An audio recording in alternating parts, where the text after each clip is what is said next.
pengurusan masa dibaiki dengan kesedaran. Yang pertama, kesedaran tentang hakikat peri pentingnya masa. Peri pentingnya masa. Dan untuk kita memperbaiki pengurusan masa, iaitu dengan ilmu. Ilmu mengetahui apakah perkara yang utama kita isi dalam masa kita. Mungkin ada orang tip-top dalam pengurusan masa, menurut dia.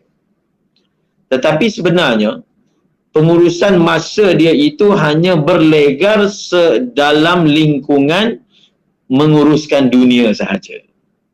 Tidak ada dalam jadual masanya menguruskan amal soleh. Tidak ada. Maka, yang pertama ayat Al-Quran yang boleh memberi motivasi kepada kita tentang pengurusan masa adalah, iaitu semua orang tahu, surah Al-Asr yang ditafsirkan demi masa, yang memberi isyarat peri pentingnya masa itu, dan juga ayat Al-Quran yang Allah Subhanahu wa Ta'ala melihat daripada manusia itu siapakah yang terbaik amalnya. Ayyukum ahsanu amala. Orang yang terbaik amalnya. Maka sebab itu para sufi, ahli tasawuf bercakap tentang menyusun masa. Menyusun masa. Menyusun masa dengan amal soleh. Sehingga dibuat jadual. Dibuat jadual amal. Hari Isnin nak buat apa, hari Selasa nak buat apa, hari Rabu nak buat apa. Imam Ghazali ada kali ini dalam kitab Ihya Ulumuddin.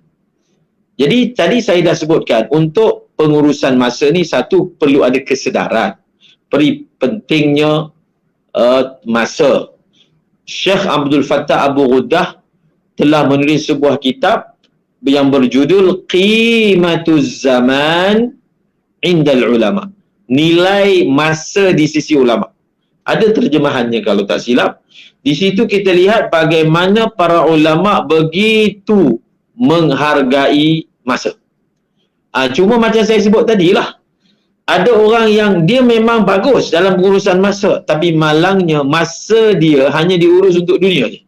Dia memang tip-top dalam pengurusan masa, tapi dalam jadual itu hanya soal bagaimana masa saya ini saya uruskan supaya kehidupan dunia saya teratur.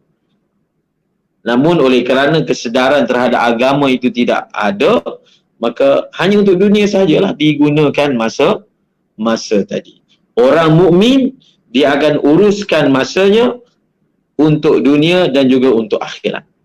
Ada jadualnya. Untuk bahagian dunia dia ada, untuk bahagian akhiratnya ada. Maka begitulah cara yang sepatutnya kita menguruskan masa kita. Ada ulama yang ada orang soleh, kita tengok macam mana orang yang dia begitu memaksimalkan penggunaan masa. Dia kira, ini contoh je, dia kira kalau saya makan makanan yang keras, saya kena kunyah berapa kali. Contohnya makan nasi, makan ayam, makan cekodok pula keras. Berapa kali kena kunyah? Kunyah supaya pencernaan itu baik. Dan dia kira pula berapa masa pula yang diperlukan untuk kunyah. Kalau saya makan makanan yang jenis tak perlu kunyah, masa supaya saya boleh memaksimalkan penggunaan masa untuk zikir contohnya. Bila mula mengunyah tak boleh zikir, maka dia buat macam mana? Dia makan makanan macam kita ambil roti kita, yang mana celup dalam air, masuk terus telan je, tak payah kunyah. Jadi bila makan macam tu, masa makan tu sikit, mulut pun dapat berzikir. Ini orang hebat lah. Kita pun tak mampu nak melakukannya.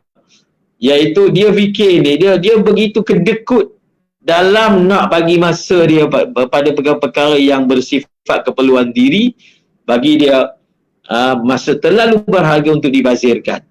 Buku tu sangat bagus yang dikarang oleh Syekh Abdul Fattah Bughdad, Qimatuz Zaman Indal Ulama. Ada sebahagian ulama yang disebut ini daripada segi ulama yang dia kedekut masa dia sebab dia nak banyak guna untuk ilmu. Ada sebahagian pula yang mana dia sambil mandi ni, sambil duduk dalam bilik mandi, ada anak murid dia akan baca kitab luar bilik air.